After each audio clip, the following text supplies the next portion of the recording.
আলহামদুলিল্লাহি ওয়াসসালাতুলি আহলিহা আম্মা বাদ।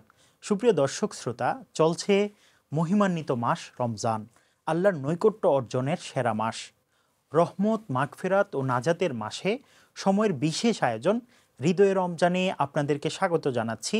আমি মুফতি আবদুল্লাহ তামিম। রমজান মাস জুড়ে প্রতিদিন ক্ষমা প্রার্থনার গুরুত্বপূর্ণ সময় ভোর রাতে আপনাদের সামনে হাজির হব। রহমতের দুয়ার খোলা মহিমান্বিত মাস রমজানে সময়ের মাসব্যাপী এই আয়োজনে সময়ের সঙ্গেই থাকবেন ইনশা আল্লাহ। সুপ্রিয় দর্শক শ্রোতা, পবিত্র রমজান মাসে রয়েছে দোয়া কবুলের কয়েকটি বিশেষ সময়, যে সময়গুলোতে দোয়া করলে আল্লাহ বান্দার দোয়া ফেরত দেন না। এর মধ্যে অন্যতম সময় হলো রাতের শেষ প্রহর। আল্লাহ বলেন, তোমরা আমাকে ডাকো, আমি তোমাদের ডাকে সাড়া দিব। যারা আমার ইবাদতে অহংকার করে তারা অচিরেই জাহান্নামে প্রবেশ করবে, লাঞ্ছিত হবে। এই আয়াতে মানুষকে পরকালের সৌভাগ্য অর্জনে ইবাদতের প্রতি মনোযোগী হওয়ার কথা বলা হয়েছে। কারণ দোয়ার শরঈ ও প্রকৃত অর্থ হলো চাওয়া, আর প্রয়োজন পূরণে আল্লাহর নিকট চাওয়াই ইবাদত। হযরত আনাস রাদিয়াল্লাহু তাআলা আনহু হতে বর্ণিত, রাসূলুল্লাহ সাল্লাল্লাহু আলাইহি ওয়াসাল্লাম বলেছেন, দোয়া একটি ইবাদত। তাই তো আল্লাহর মুখাপেক্ষী হওয়া ও তার নৈকট্য লাভ করা ব্যতীত দুনিয়ার উন্নতি ও পরকালের মুক্তি কোনোভাবেই সম্ভব নয়। বিধায় আমাদেরকে দোয়া করার মাধ্যমে তার সঠিক ইবাদত করতে হবে। প্রিয় নবী হযরত মুহাম্মদ সাল্লাল্লাহু আলাইহি ওয়াসাল্লামের কাছে এ বিষয়ে জানতে চাইলে তিনি বলেন, রাতের 2/3 পর যেই দোয়া করা হয়, অর্থাৎ রমজানের সাহারির সময়ে যেই দোয়া করা হয়, তা অবশ্যই কবুল হয়। সূরা আল আহজাবের 21 নম্বর আয়াতে মহান আল্লাহ বলেন, অবশ্যই তোমাদের জন্য রাসূলুল্লাহ সাল্লাল্লাহু আলাইহি ওয়াসাল্লামের মধ্যে রয়েছে উত্তম আদর্শ, তাদের জন্য যারা আল্লাহ ও পরকালের প্রত্যাশা করে আর আল্লাহকে অধিক স্মরণ করে। অন্য এক হাদিসে প্রিয় নবী সাল্লাল্লাহু আলাইহি ওয়াসাল্লাম বলেন, আমাদের পালনকর্তা মহান আল্লাহ প্রতি রাতে 3য় প্রহরে দুনিয়ার আসমানে অবতরণ করেন এবং বলতে থাকেন, কে আছো আমাকে ডাকবে, আমি তার ডাকে সাড়া দেব। কে আছো আমার কাছে চাইবে, আমি তাকে দান করব। কে আছো আমার কাছে ক্ষমা চাইবে, আমি তাকে ক্ষমা করব। এভাবে তিনি ফজরের ওয়াক্ত পর্যন্ত আহ্বান করতে থাকেন। সুপ্রিয় দর্শক শ্রোতা, আমরা মহিমান্বিত এই মাসে প্রতিদিনই ভোর রাতে সাহরি খেতে উঠি। এ সময়ে আমরা আল্লাহর কাছে চাইতে পারি, মন খুলে আল্লাহর সঙ্গে কথা বলতে পারি, আমাদের সমস্যাগুলো আল্লাহর কাছে ব্যক্ত করতে পারি। তাহলেই আমাদের এই রমজান সার্থক হবে। বিশেষ করে রমজানের শেষ রাতগুলো আরও বেশি মর্যাদাপূর্ণ। এই সময়ের দোয়া আল্লাহ তাআলা ফিরিয়ে দেন না।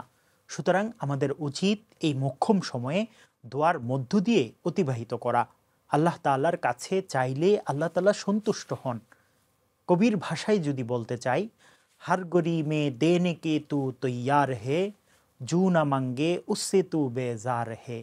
আল্লাহ তাআলার কাছে যে চায়, আল্লাহ তাআলা তার ব্যাপারে সন্তুষ্ট হয়ে যায়, আর আল্লাহ তাআলার কাছে যে চায় না, তার ব্যাপারে আল্লাহ তাআলা অসন্তুষ্ট হন।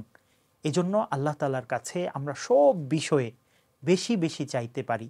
মহিমান্বিত এই মাসে ইফতারের সময় আল্লাহ তাআলা দোয়া কবুল করেন। রোজাদারের দোয়া, ন্যায়পরায়ণ বাদশার দোয়া এবং জালিমের বিপক্ষে মজলুমের দোয়া আল্লাহ তাআলা কবুল করেন। সুপ্রিয় দর্শক শ্রোতা, রমজানে দোয়া কবুলের আরেকটি বিশেষ সময় হলো ফজরের পর। হযরত আবু উমামা রাদিয়াল্লাহু তাআলা আনহু থেকে বর্ণিত, তিনি বলেন, একবার রাসূল করিম সাল্লাল্লাহু আলাইহি ওয়াসাল্লামকে কোন সময় দ্রুত দোয়া কবুল হয় এ বিষয়ে জিজ্ঞেস করলে তিনি বলেন, রাতের শেষ প্রহর এবং ফজরের পর দোয়া কবুল হয়। রমজানে অধিকাংশ মানুষ এই সময়টা ঘুমিয়ে থাকে, কিন্তু এই সময় দোয়া কবুল করানো, ক্ষমা ও আল্লাহর অনুগ্রহ লুফে নেওয়ার সুবর্ণ সময়।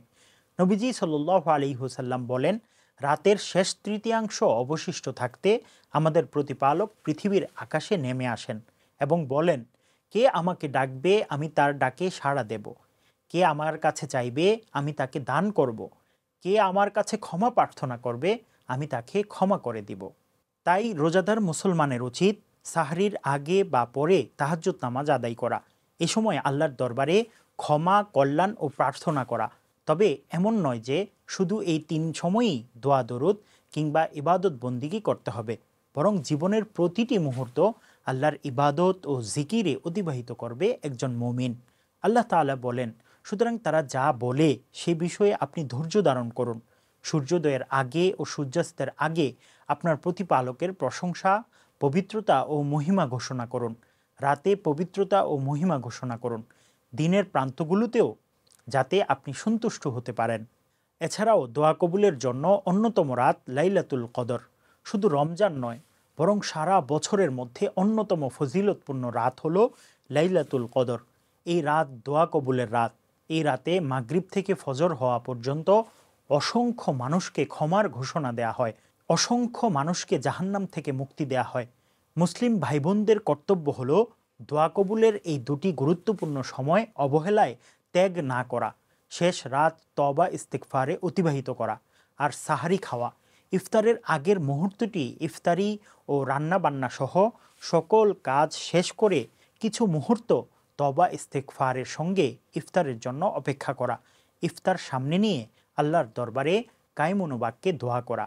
সুপ্রিয় দর্শক শ্রোতা, রমজানে দোয়া কবুলের বিশেষ কিছু সময় থাকলেও সারা মাস জুড়ে আল্লাহ তাআলা বান্দাকে ক্ষমা ও অনুগ্রহ দান করেন। সুতরাং রমজানে সব সময় দোয়া ইস্তিগফারের মাধ্যমে কাটানো উচিত।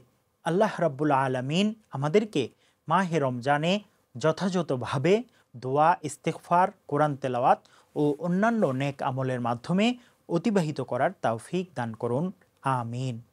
মহিমান্বিত এই মাসে প্রতিদিন ভোর রাতে সময়ের বিশেষ আয়োজন হৃদয়ে রমজান দেখার আমন্ত্রণ জানিয়ে আজকের মতো বিদায় নিচ্ছি। আসসালামু আলাইকুম ওয়া রাহমাতুল্লাহি ওয়া বারাকাতুহু।